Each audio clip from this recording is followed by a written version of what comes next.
Thank you very much, Honorable Msuya, Minister, and distinguished participants. Those of you who've got a program on your tables, it says, I'm going to speak for 15 minutes.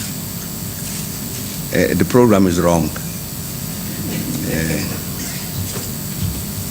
I will speak for less than that. Because indeed, as has been said, this is a discussion. And indeed, the program quite correctly provides that we should spend the bulk of the time interacting among ourselves. As was said, we shouldn't be discussing a theory of leadership. And I think that is correct. So I want to come at this matter in as practical a manner as possible.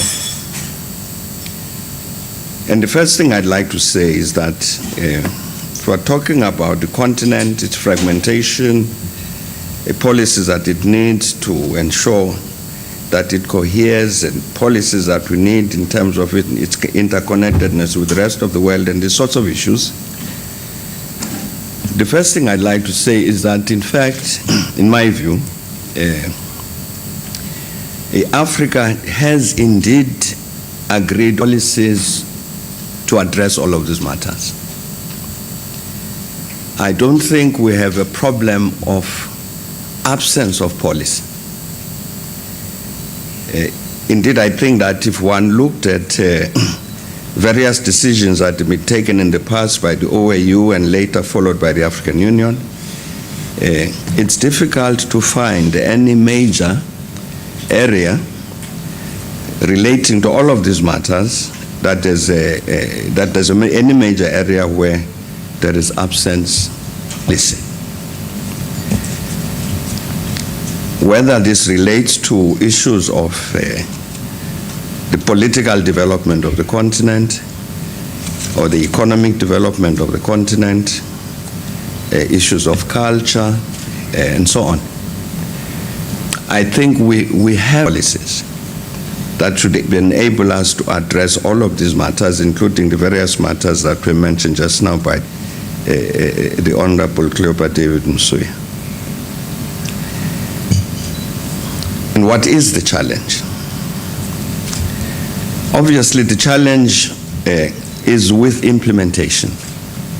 Just to mention one or two of these programs that I'm talking about.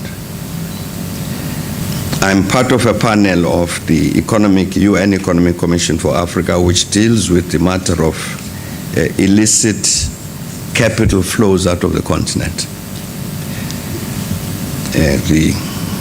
We are supposed to have a look at this matter in order to make recommendations as to how the continent might deal with this problem. Because the estimate is that Africa loses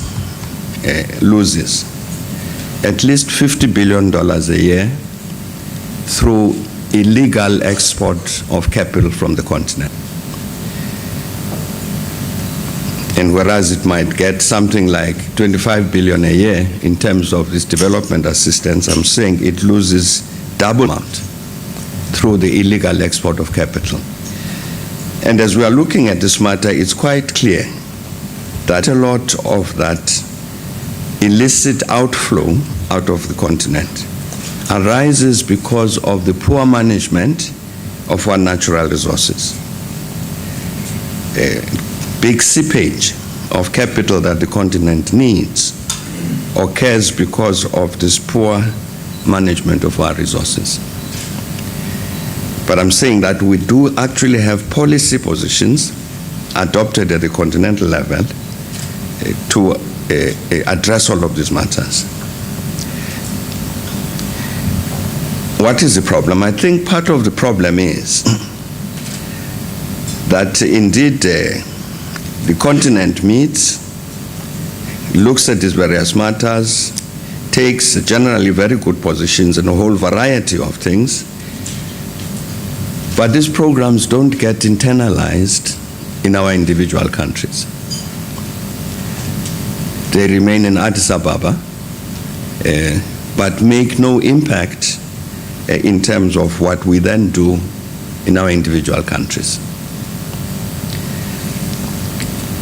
Indeed, I've been told that in some countries you would find that governments don't even know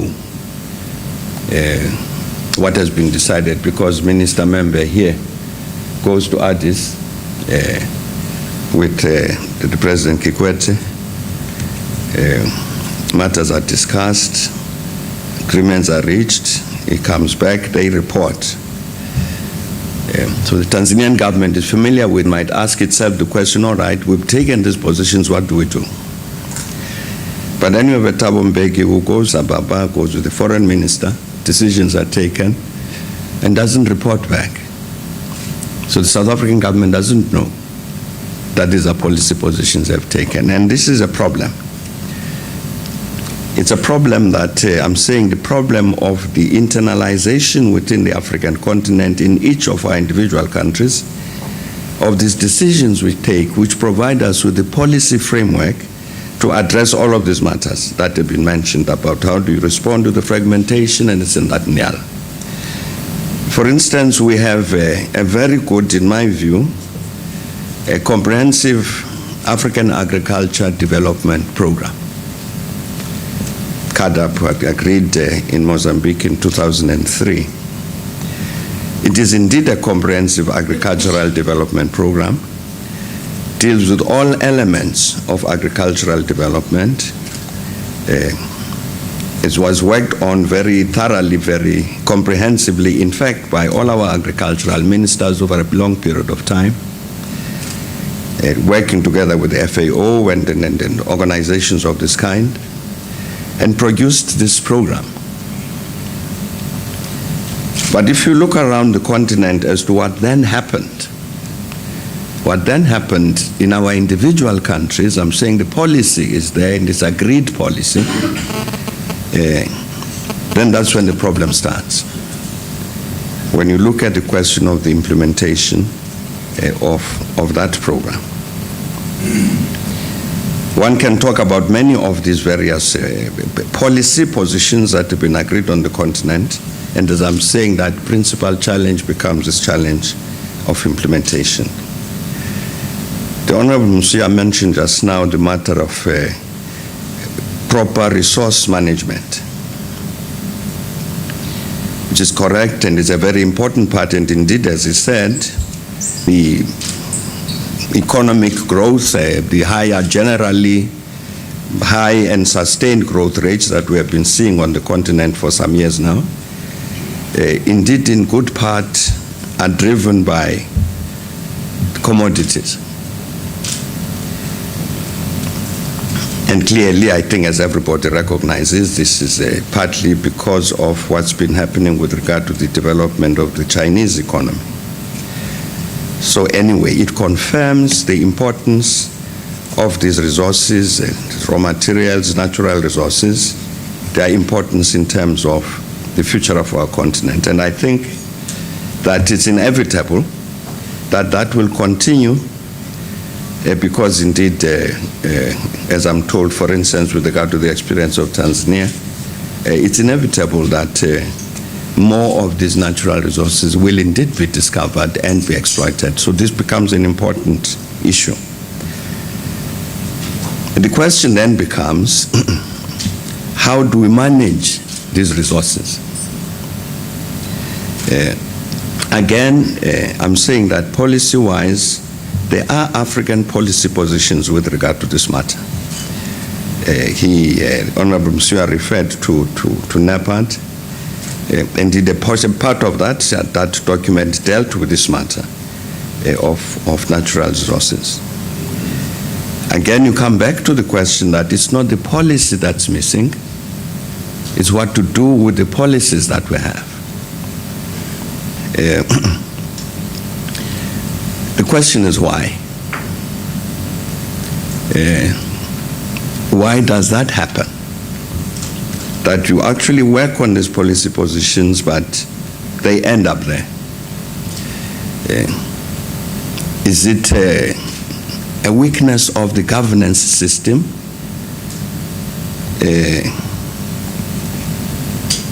Or maybe we indeed go to Addis Ababa and take all of these decisions, but don't really mean that we actually agree. But we do it as a matter of formality because all of us are there. But I'm saying that is a question. If we're talking about the issue of strategic leadership for Africa's new renewal, we've got to say, you've got these policies for renewal. Why is the same leadership that is adopting those policies not implementing them? There used to be a practice by a minister member, I don't know whether this is continuing. There was a decision that was taken that in the light of positions that had been taken with regard to the gender question, about gender parity, that once a year at summits of the African Union, each of the African countries would then report on progress that it had made on this issue. A peer review sort of system, so that indeed, having taken this position, the whole continent says we have to implement. And so we'd have to report as to what has happened. And of course, it's very embarrassing if you come every year and nothing has changed. It's a point of pressure. But I'm mentioning that to say, but you don't find an equivalent follow-up with regard to these decisions. And again, I'm saying that coming at this matter as practically as possible, we're talking about the strategic leadership for Africa's new renewal, to say we've taken strategic decisions about what to do about African agriculture. We've taken strategic decisions about what to do with regard to management of our natural resources. What is it that we're actually doing on the continent in this regard? A review system of that kind, which would then oblige all of us to make sure that we try and implement decisions that we've taken. I think that that's an important challenge. I think the experience with regard to the implementation of the African peer review system, the implementation of that review system showed that this thing could work. Because our peer review system, as you know, reviewing each country, at the end of that work that would have been done, then the peers would get together and having gone through the reports and so on, and then sit with their peer and say, look, it is clear the following things. For instance, I can remember that the peer review that was done of Kenya actually did say that if certain matters were not addressed in Kenya, like this and that and that and that, it was quite likely that in the next elections there would be a lot of violence, as there was. But we sat with President Kibaki to go through that review system and discuss these things and said, look, this peer review says like this and that and the other, and therefore we as your peers suggest to do the following. So what I'm saying that I think that that's another element in terms of leadership on the continent that needs to be addressed. We having agreed on these various policies, what then do we do to make sure that these policies are implemented? And the last point I'd like to make is that maybe not the last point, second last point. Let me say on this aid issue, yes, indeed, it is true that there are these divergent views about aid. I've said one of the things that we have really must do is to deal with this issue, this problem of the illegal export of capital from the continent. It's a major problem. But we also got to deal with other matters. Some years back, for instance, we were saying that many of our countries on the continent have got pension funds, government employees' pension funds. I know one country, for instance, which has such pension funds, and at that point, this is maybe 5 years ago or so, they were advised by European fund managers about what to do with this money, and took out a lot of money. As a consequence of which, I'm saying at that time, they had something like $5 billion invested in the London Stock Exchange. Because fund manager says level of risk on the continent is too high, better park your money out there. Now that can't be right. So we're saying that why don't we put together some of these African pension funds, put some capital from there together to help to finance these development programs that we've agreed. And we battled for a long time we aimed at getting $1 billion, its capital. I think we ended up at something like $600 million. It's difficult. Again, I'm saying because it's not that the money wasn't here on the continent, but the leadership, conceptualization, and this advice from some fund manager who assesses level of risk on the continent to be so high that you would lose this poor pensioners' money if you invested it on the continent. There are matters like this that we need to address. But also I think that we maybe at a more general level, the issue of development assistance, I would treat with it differently. To say that I think there would be very few examples in the world of development that would have taken place without major capital transfers. My favorite example has been the European Union. The European Union has got a very intelligent approach to this matter, which has been that if you want to create a common market, you've got to try and create as level a basis as possible for all of these countries. So you had regional policies of the African Union which said it's important to make these capital transfers from the richer countries to the poorer in order to ensure that the poorer countries develop, which is why then you got the development of Portugal, of Ireland, and so on. Major capital transfers of this kind. Or more internally, if you look at Germany, when Germany reunited, same thing, major capital transfers from the west to the east. I'm saying you can look around. The Marshall Plan at the end of the Second World War was driven by the same notion. So I'm saying that it would be difficult to find examples where major development took place without such capital transfers. And I think the same thing applies to our continent.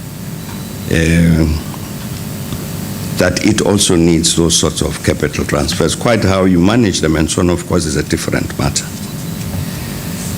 But so I think that the manner in which this matter has been put about the role of aid, I think misses this larger context. The last thing I was going to say is I think that my sense is that among the youth of the continent, I see the Deputy Minister here. I don't know if he's still young, but he used to be young when I first knew him. Among the youth of Africa, there's a great feeling that we must indeed these problems. But the question I keep hearing from among the young people is a request, demand, but you have to empower us to be able to do these things. What are the skills that we need? What is this knowledge that we need? And what is this capacity that we need to be able to play this role of this leadership? Now, I think this is a matter, obviously, that cannot address itself by itself. It needs a conscious intervention to respond to this, so that then indeed you have this generation of the January Makambas, you have this generation which is inspired, which understands, knows what these policies are, knows the challenges that we're faced, begins to think itself as to how to overcome those challenges. I think that conscious intervention becomes necessary, so that you then build this younger cadre, because Judge Warriova might say, no, I've studied enough, so that you have this younger cadre then which is able to address this challenge. But I'm saying again, finally, Honorable Msuya, it's not a problem of policy. It's a problem about what we do about ourselves to implement all of these things on which we've agreed. And the question we must answer is, why are we not doing it? Thanks.